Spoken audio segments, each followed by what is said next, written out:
Salut à tous, c'est Sarah et on est de retour à la Japan Expo sur le Twitch de Anjou Pop Corner.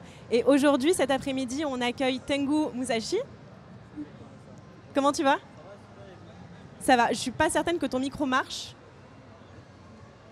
Est-ce que juste en région, on peut me dire si le micro fonctionne? On va peut-être te le changer. Et là? C'est ah super. Oui, là c'est bon. Ok. Ouais, tu vois, tu sens un petit peu. Ouais, c'est bon là. Ouais. Bah, bienvenue. Merci beaucoup de cette invitation sur Anjou Pop. Franchement, ça fait plaisir d'être invité sur Anjou Pop Corner. Bah, avec plaisir de t'inviter. T'es arrivé ce matin? Non, je suis arrivé vers les coups de midi, 13h à peu près ici à la Japan Expo. Ok. Et après, du coup, je me suis mis sur le stand et voilà.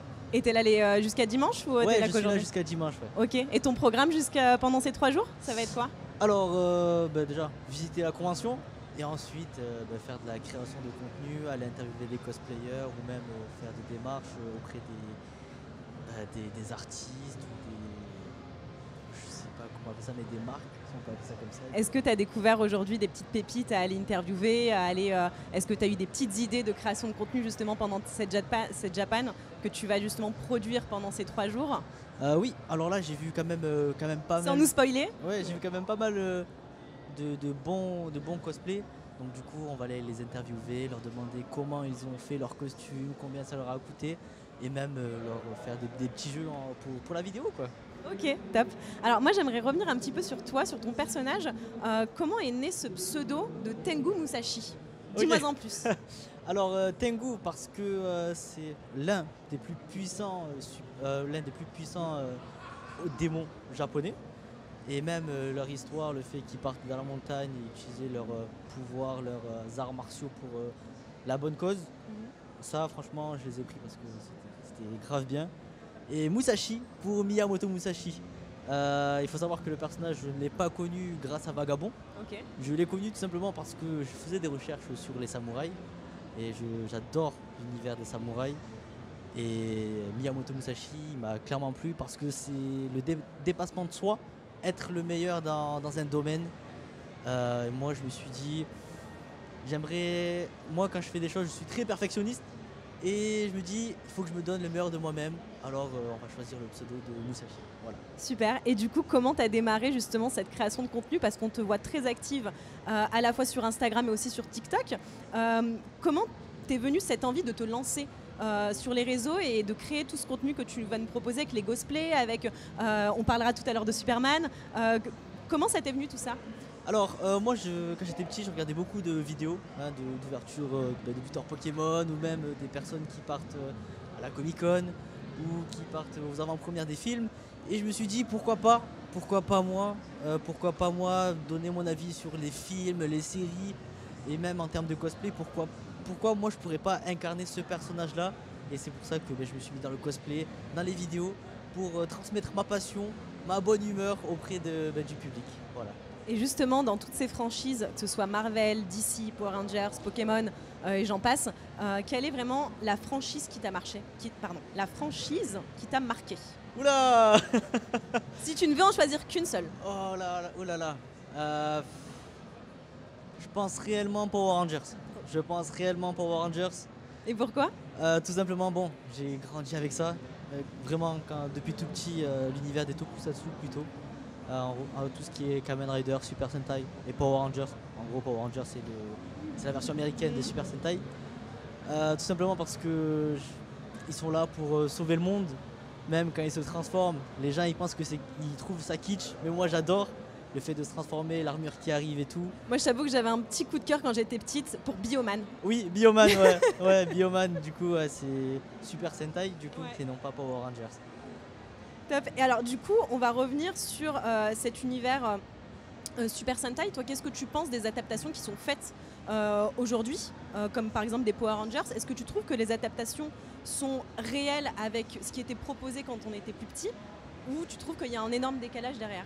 Bon, là on va Donne ton avis franc. On veut là, ici... Ouais, exactement. Là on va parler sérieusement. Hein. À l'heure actuelle, beaucoup de personnes pensent que Power Rangers c'est pour les gamins. Mais à l'heure actuelle, on a grandi. Regardez Power Rangers, c'est très très mature. Franchement, c'est très très mature. Il y a des idées sombres. Et quand je dis sombre, on parle de la mort. On peut parler de la déception. En fait, beaucoup de choses. Et quand on était petit, on pensait que c'était du blabla. Mais quand on regarde ça avec l'œil d'adulte, c'est autre chose. Surtout en ce moment, là, il y a les comics Power Rangers. Et les comics Power Rangers, c'est très très sombre. Et ouais, on voit vraiment nos personnages qui sont vraiment en difficulté, qui meurent. Et voilà quoi. On passe par beaucoup d'émotions. Ouais, voilà, beaucoup d'émotions, c'est ça. Ouais, des émotions d'adultes. Et du coup, j'aimerais revenir sur Superman parce que j'ai vu que tu étais invité à l'avant-première, qui a Exactement. été une chance. Ouais. Alors, juste avant, tu avais commenté la bande-annonce. Alors, je vais te poser deux questions. La première, c'est comment tu décortiques justement ces bandes-annonces et Superman qui a attendu depuis des mois, comment tu as décortiqué cette bande-annonce et ensuite, raconte-nous un petit peu l'avant-première. D'accord. Bon, alors, quand j'avais regardé du coup les bandes annonces de Superman, je vous avoue, j'étais un peu sceptique. J'étais un peu sceptique parce que quand même, il y avait Henry Cavill derrière. C'était un gros pilier. Le fait de voir David Corenswet avoir un mélange entre Henry Cavill et Christopher Reeves, parce qu'il ressemble aux deux personnages, je me suis dit ça va être très très chaud de passer après Cavill. Puis même voir Guy Garner, Hawkgirl et Mister Terrific, c'était quand même quelque chose. On n'a pas de Batman, pas de Flash, on a même le Green Lantern, celui de Guy Garner et non pas de Hal Jordan. Donc ouais, c'est quelque chose de différent.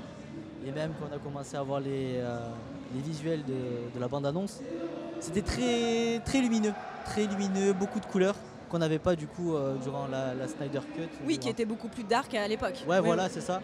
Et ça, c'est ça qui est bien, je trouve aussi, c'est que là, on sort d'une ère en fait. Parce qu'il y avait une époque où c'était vraiment une ère sombre, quoi. Avec The Dark Knight, The Amazing Spider-Man 1. Et là, du coup, là, c'est bien qu'on reparte un peu du côté de la lumière.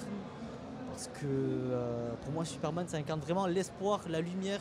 C'est, comme ils disent, Dieu chez DC. Et ça, c'est bien. Est-ce que tu crois à la malédiction des acteurs de Superman ? Franchement, j'y crois pas trop. Je pense que ça doit être une malchance pour les acteurs et non pas pour les rôles de Superman, quoi. Ok, et du coup, comment s'est passée l'avant-première ? Alors l'avant-première, franchement, je vais pas vous le cacher, j'ai été très très content parce que j'étais entouré de mes amis. De mes amis, c'est grâce à eux aussi qui m'ont permis d'avoir cette invitation de Warner Bros. J'ai pu le faire avec eux. C'était quelque chose d'incroyable. Et même l'avant-première, c'était fou parce que c'était une vraie première pour moi d'être invité par une grande marque. Ouais, d'être là, avoir des goodies, regarder les 30 premières minutes du film, c'était incroyable, c'est une expérience à vivre.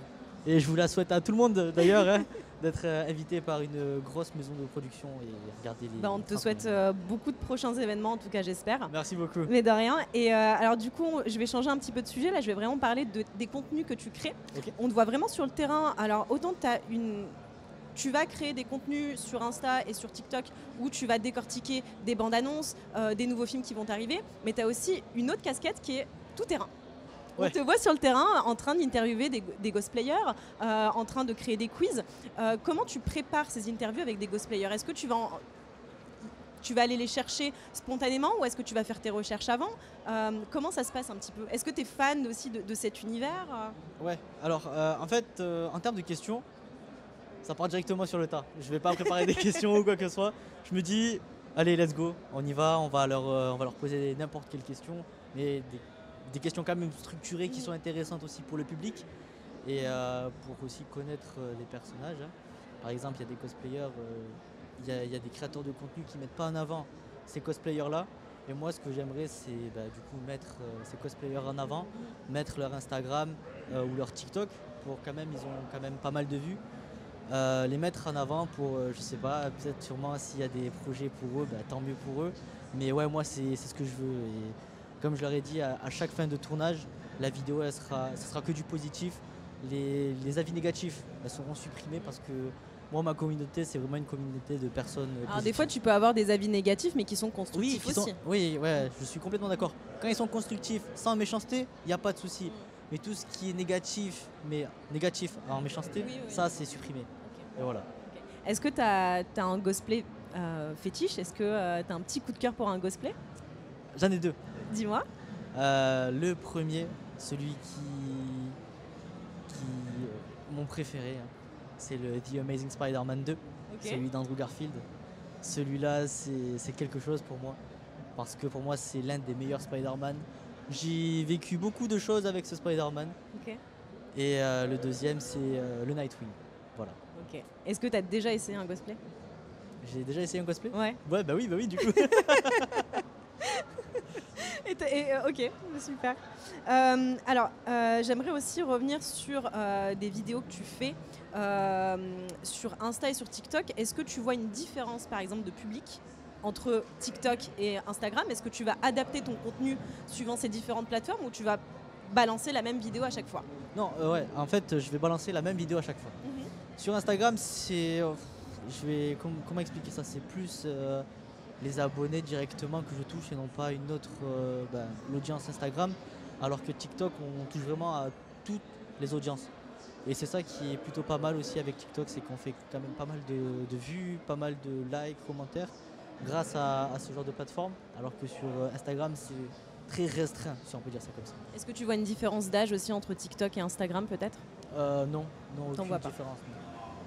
Et généralement, quel va être ton type de public? Est-ce que ça va être des jeunes? Est-ce que ça va être des trentenaires? Est-ce que ça va être des personnes spécialisées et fans de tout ce qui va être manga, DC, Power Rangers?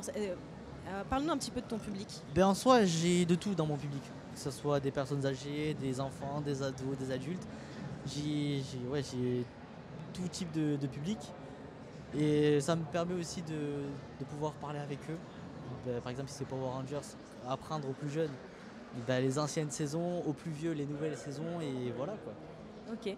Et du coup, si tu devrais voir une nouvelle adaptation arriver, ce serait laquelle et pourquoi? Une adaptation d'un univers, ouais. Franchement, Marvel et DC, bon, ils ont tout fait. Ils ont tout fait. On attend encore la suite. Ils sont pas au chômage. Mais plus, l'univers Power Rangers, parce que là, ils ont arrêté. Le reboot, on commence à l'attendre. Et vaut mieux faire un vrai univers de Power Rangers derrière, vraiment sombre, soit en série ou soit au cinéma, pour que les gens redécouvrent ça. Et ça, j'ai très très hâte quand même de revoir un reboot de cet univers. J'ai l'impression que le côté sombre, sans être péjoratif, te plaît un petit peu justement dans les adaptations de tous ces univers. Alors que tu nous parlais de Spider-Man qui était un tout petit peu plus lumineux. Tu préfères que ce soit un univers un peu plus sombre pour parler plus aux adultes, potentiellement ou... Oui, parce que on va pas se le cacher que les adultes d'aujourd'hui, c'était les enfants d'hier. C'est-à-dire qu'ils ont grandi avec Power Rangers. Les enfants d'aujourd'hui, je ne sais pas s'ils regardent Power Rangers encore, mais je pense que c'est fini pour eux. Hein. Mais je pense que oui, ça va réanimer la flamme pour les adultes de revoir un côté sombre de Power Rangers, parce que c'était trop kitsch, on va pas se le cacher aussi. Mais comme je vous l'ai dit, il faut le regarder avec les yeux d'aujourd'hui pour comprendre l'univers. Mais oui, avoir un reboot de l'univers sombre, ce serait pas mal. Ok, super. Et du coup, je vais terminer sur une question. Quels sont tes prochains projets pour les mois, les années à venir? Qu'est-ce qu'on peut te souhaiter Alors là, pour les prochains projets, on va essayer de se donner au maximum pour quand même avoir une grosse communauté, pour que les gens me suivent dans mes délires, que ce soit en termes de vidéos, cosplay, de la création de contenu, quoi. Et voilà, et franchement, on a qu'à attendre de quoi est fait l'avenir. Voilà. Okay. Merci beaucoup Tengu, et je te souhaite une très belle Japan Expo, une très belle continuation. Merci beaucoup. Merci beaucoup. Merci beaucoup.